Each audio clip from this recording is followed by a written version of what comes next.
Salut à tous, c'est BizBiz. Alors aujourd'hui une nouvelle FAQ comme d'habitude, comme tous les dimanches, en compagnie de Robinho. Donc il va me poser des questions, donc n'hésitez pas à m'en mettre en commentaire, voilà, surtout des questions en rapport avec le foot. Vous savez que c'est une chaîne consacrée sur le foot, donc toi je sais aussi que tu as une FAQ sur ta chaîne. Donc n'hésitez pas à aller voir voilà, la FAQ qu'on a fait sur sa chaîne. Il y aura des questions variées. Voilà, donc ça sera ça. Ouais. Donc on va commencer, t'es prêt? Et donc il va me poser des questions et je vais répondre et comme d'habitude il va me donner son point de vue. Question de Mikerino, s'il demande: que penses-tu de limiter le nombre de ballons d'or à 5?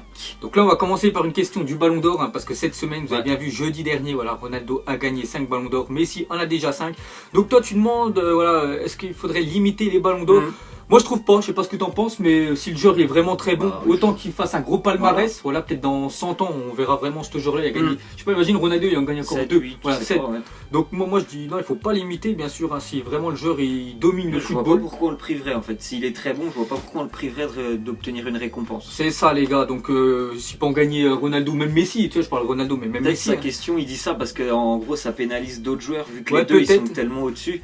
Mais à ce compte-là, il faut mieux faire quelque chose poste par poste, quoi. Gardien, défenseur, mais les pénaliser parce qu'ils sont très bons, je comprends pas. Donc quoi, pour répondre à ta question, on est d'accord, et je pense, vous pouvez même vous mettre en commentaire, je pense que ça sert à rien de limiter, voilà, si le joueur est vraiment domine le football, voilà, il peut en gagner même 10, voilà, bon, ça m'étonnerait qu'un joueur déjà 5, c'est déjà très bien. C'est déjà très bien, je sais pas si, bon, ça arrivera peut-être, peut-être dans 2000 ans, j'en sais rien, voilà, le football quand même évoluera, mais déjà 5, c'est déjà très bien, respect aux deux.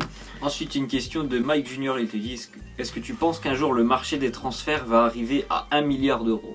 Donc 1 milliard, je pense pas. 1 milliard, c'est vraiment énorme. Investir sur un milliard d'euros. Déjà là, on est déjà, bon, le plus gros transfert, c'est 222 millions d'euros. Le joueur je crois, il avait 25 ans. Neymar, ok. Donc après, lui, Neymar, il a déjà rapporté beaucoup d'argent au PSG, rien que la vente des maillots, les sponsors, voilà, les droits TV, tout ça, ça a explosé. Donc il faut aussi savoir si le joueur il est vraiment rentable. Voilà. Et faire un joueur rentable de 1 milliard d'euros.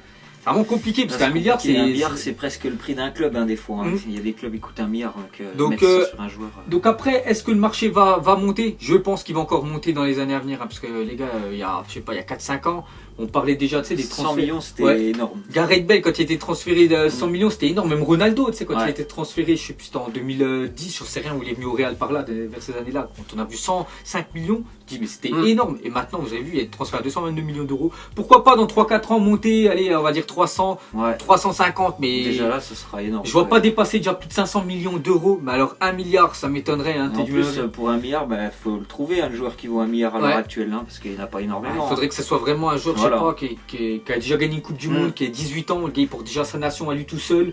Tu sens qu'il peut faire vraiment la différence. Et même 1 milliard, je pense aucun club pour le mettre, parce que déjà on voit que des clauses libératoires, elles sont à. Si Ronaldo a une clause libératoire à 1 milliard, mais voilà, personne ne pourra acheter. Je pense jamais que ça arrivera.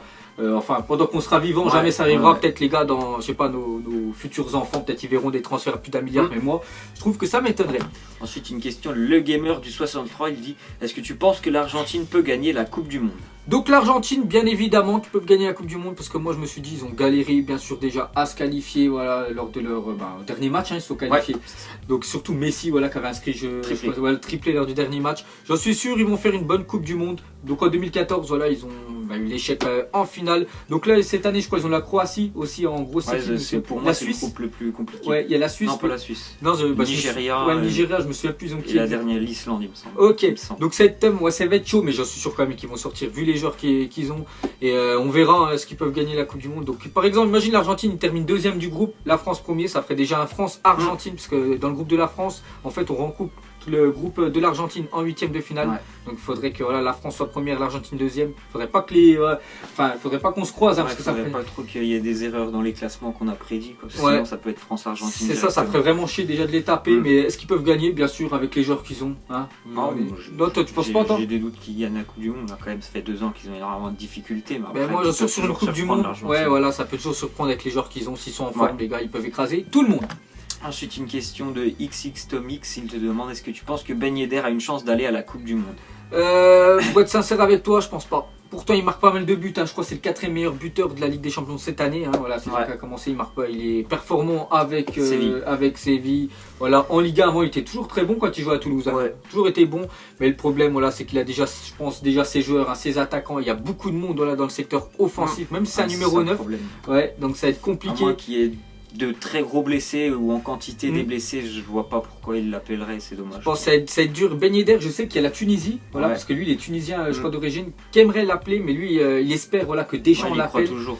Mais je pense pour lui le mieux serait que s'il veut vraiment disputer la Coupe du Monde, c'est qu'il aille voilà, avec la Tunisie. C'est vraiment dommage pour la France, parce que moi je sais que c'est un très bon joueur. Techniquement il est au-dessus du lot. Parce que lui en fait il a commencé du futsal. Du futsal, c'est pour ça que techniquement comme il a dit, les petits espaces, il est très très fort. Il est très bon, on le voit, c'est un bon buteur. Ouais, c'est un bon buteur, bon au niveau finition. Donc voilà, bon après c'est Deschamps qui fera les choix et voilà, pour être sincère, je pense il viendra, enfin Deschamps le prendra jamais. Ensuite une question de Le Chat Blanc, il te dit est-ce que tu penses que le PSG est en crise depuis quelques temps? Donc le Paris Saint-Germain déjà la semaine dernière comme 2 défaites, il y a une semaine face à Strasbourg et dans la semaine là face au Bayern. Donc ils ont joué hier, je sais pas le résultat parce qu'on fait la vidéo avant le match, donc ils ont joué face à Lille. Normalement Lille sont mal classés, le PSG après 2 défaites ils doivent quand même se relancer, ce que je me dis. Donc normalement ils ont dû gagner le match, à part c'est une surprise mais normalement ils ont gagné. Est-ce qu'ils sont en crise? On va pas appeler ça une crise que 2 défaites, voilà ça arrive, mais c'est vrai que on a bien vu en Ligue des Champions que le niveau était au-dessus. Et je sais pas si on peut appeler ça une crise. Je sais pas ce que t'en penses toi. Non, je pense que voilà, ils ont raté quand même un match que moi j'attendais depuis longtemps. Je voulais vraiment qu'ils confirment le match aller parce que pour moi le 3-0 c'était un trompe-l'œil ce match-là. Je voulais qu'ils confirment et voilà, ils m'ont déçu. J'en étais à peu près sûr qu'ils allaient pas être au top à ce niveau-là pendant ce match et voilà, je suis assez déçu de ça. J'espère qu'ils pourront faire mieux en 8e parce que voilà, j'attendais vraiment ce match-là pour me dire est-ce qu'ils vont pouvoir aller vraiment au bout en Ligue des Champions. Pour voir ce que ça vaut. Et j'avais des craintes et voilà, ça a été confirmé. C'est vrai que même moi ils m'ont beaucoup déçu à le match face au Bayern Munich. Bon après voilà, c'est que un match, on verra. Peut-être après ils étaient peut-être dans la tête de terminer premier surtout, c'était ça. Il fallait juste pas qu'ils encaissent plus de 3 buts pour qu'ils soient premiers du groupe, c'était peut-être juste ça. Mais est-ce qu'ils sont pris? Je pense pas quand même. Le PSG les gars, ça va se relancer. Bon après maintenant les gros matchs pour eux parce que la Ligue 1 vraiment c'est trop facile pour eux, il faut avouer. Ils sont pratiquement déjà, je pense, ils sont déjà champions de la Ligue 1 parce qu'ils ont je sais pas combien de points d'avance. Mais voilà, c'est là la Ligue des Champions, voilà, le 8e de finale, on verra. Ensuite une question de Kamel Lance Lamif, il te dit combien de temps Mbappé va-t-il rester au PSG et pour quel club il va partir? Donc déjà Mbappé 18 ans et 11 mois, donc voilà, là il va sur ses 19 ans. Donc je pense que Mbappé déjà son contrat, je sais pas il signe combien de temps, je pense 5 ans quand même parce que sinon c'est un prêt pour le moment, mais c'est un prêt, l'option d'achat je sais pas trop. En fait c'était en option si le PSG se maintenait en Ligue 1, il était transféré définitivement. Donc voilà, c'est fait. Et bon, je pense qu'il va rester pas mal de temps, moi je pense jusqu'à au moins 25 ans peut-être pas Neymar qui est arrivé, lui aussi qui a signé un contrat de 5 ans qui restera, je pense jamais. Il est plus vieux aussi. 5 ans, voilà, mais Kylian Mbappé, je pense au moins jusqu'à ses 25 ans, donc il a 19 ans, pourquoi pas rester au moins 6 ans, il marquait vraiment l'histoire du club. Et après, je sais pas, moi je sais qu'il est bien fan, du Real Madrid. On a déjà vu sa photo dans sa chambre où il y avait que des posters des joueurs du Real Madrid, surtout un Cristiano Ronaldo. Mais bon, peut-être dans 5 ans, je pense pas que Ronaldo sera encore au Real Madrid. Mais lui, pourquoi pas aussi marquer l'histoire du Real Madrid s'il continue à progresser, parce que là c'est déjà énorme ce qu'il fait. Il a déjà dépassé la barre des 10 buts à seulement 18 ans et 11 mois, comme on vous a dit. Donc je pense qu'il restera 5 ans et pour quel club qui partira. Moi je vous dis le Real Madrid. Après c'est pas son choix. Ensuite une question de Amine, elle te dit est-ce que tu penses que le Portugal et la France pourront faire la revanche en finale de la Coupe du Monde? Donc Portugal et France, ce serait déjà bien pour l'équipe de France, que c'est-à-dire on atteindrait déjà la finale de la Coupe du Monde. Bon après si on aurait le choix entre la finale Coupe du Monde ou Euro, je préférerais qu'ils perdent l'Euro et qu'ils gagnent la Coupe du Monde. Bon après ça m'étonnerait qu'il y ait cette finale là, après on sait jamais, mais ça m'étonnerait, s'il y a ça. Est-ce qu'ils pourraient prendre le revanche? J'espère, ça me ferait chier qu'ils perdent 2 grosses compétitions de suite et surtout face au Portugal. Bon après si vraiment ils font ça, le Portugal, Ronaldo, je pense qu'il pourrait valider son 6e, on peut dire, Ballon d'Or. Ensuite une question de Naofal, il te demande pour nous, qu'est-ce qui ne sera pas retenu par Didier Deschamps pour la Coupe du Monde? Donc, on peut citer beaucoup de joueurs, mais comme on a dit déjà, Ben Yedder, on peut dire du Benzema, on peut dire du Kondogbia. Je te dis quand même des joueurs qui sont performants avec leur club. Kondogbia il est très bon à Valence, il ne sera jamais pris. Steven Zonzi, même s'il a fait quelques matchs, ça ne sera pas pris. Pour moi, Thauvin, malgré qu'il soit très bon avec Marseille, il ne sera pas appelé parce qu'il y a tellement de joueurs qui, au milieu de terrain qui sont encore plus forts que lui alors qu'il est déjà très bon. Thauvin et Payet, pour moi, ils sont... Payet, j'allais le dire, Payet, mais Thauvin, tu penses? Parce je pense aussi. Il y a peut-être moyen qu'il lui mette une place sur la liste des 23 quand même, ça réduit vraiment le nombre. Parce que là, quand il y a les amicaux, je sais pas, ils sont combien? Une trentaine. Sur 23, il faut faire vraiment des sélections. Et pour moi, Thauvin, il est tout le temps remplaçant, il peut pas l'appeler quand même. C'est vrai qu'il y a des joueurs plus performants avec Thauvin, tu vois, à peu près à son même poste. Il y a Coman, qui je trouve énorme et qui doit doit être dedans, peut-être pas titulaire, je parle pas dans le 11, dans le groupe, l'équipe, mais voilà, le faire rentrer en cours de match, on a bien vu face au PSG, puis même, je sais comment il joue, Kingsley Coman qui est vraiment très bon. Donc voilà, on a déjà cité 7-8 joueurs, bon après je les ai pas tous en tête, mais c'est vrai qu'il va pas mal, je pense, deux déçus. C'est une question de Forza Juventus, il te dit pourquoi le Real Madrid ne marque plus. Donc c'est vrai que ces temps-ci, ça marque, je pense qu'il parle surtout de la Liga, parce qu'en Ligue des Champions, la semaine dernière, ils ont mis 3 face au Borussia. Sinon, en Liga, on va parler, je sais pas, peut-être les équipes à force, toutes les années, ils rencontrent à chaque fois le Real Madrid, ils savent comment jouer maintenant face à eux, ils savent qu'il faut bien défendre. Des fois, des équipes, c'est vraiment mettre le bus devant, il y en a, ils font des autres schémas de jeu. Pourquoi le Real ne marque plus? Peut-être parce que les buteurs, Karim Benzema, il a pas trop de chance, c'est vrai que les derniers matchs que je vois, je pense aussi qu'ils sont pas trop, les plus grands joueurs BBC, ils sont pas tout le temps alignés, il y a tout le temps un blessé. C'est vrai qu'il y a beaucoup, il y a suspendu, il y a toujours un manque au Real Madrid. Puis visiblement, il manque un petit peu de confiance quand même les attaquants du Real, parce que ça fait quand même 10 matchs qu'ils marquent presque plus en Liga. Voilà, je pense qu'il y a quand même aussi la confiance qui joue un petit peu. Donc je pense, c'est pour ça, mais bon, à tout moment, vous avez bien vu face au Borussia Dortmund, qui est l'une quand même des plus grosses équipes de la planète, quand ils le mettent dans le top 10, voilà, ils en ont quand même mis 3.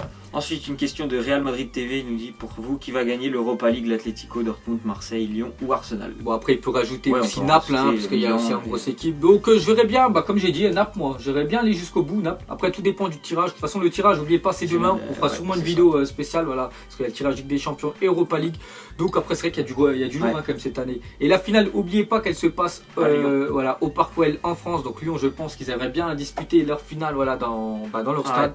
Sinon, Madrid et je pense Atlético et Naples. C'est ça la finale que j'allais dire. Atlético Naples, s'ils se rencontrent pas avant, c'est vraiment les deux qui sont. Lyon pourra aller très très loin. Ouais, Lyon, serait bien. Et voilà, quand même, Atlético et Naples, c'est fort. Je mets même pas Arsenal, parce qu'Arsenal, ils sont pas assez constants. Arsenal, ça peut perdre contre largement une plus petite équipe, beaucoup plus inférieure. Donc voilà, les gars, c'était la dernière question. Donc merci à tous ceux qui nous ont posé des questions. N'hésitez pas à nous en remettre en commentaire, on y répondra la semaine prochaine. Donc nous, on vous laisse, on vous dit à la prochaine, comme d'habitude. Ciao, ciao à tous. Donc on l'a maquillé avec tes mensonges. Ego, son âme est moche, plus qu'à la maquiller avec tes mensonges. Je sais pas ce qui se passe dans ma tête. Parfois, je voudrais sauver la terre. Parfois, je voudrais la voir brûler. Ça va pas trop, je roule en terre. Trop de haine pour 9 mètres carrés. Tristesse, faut pas.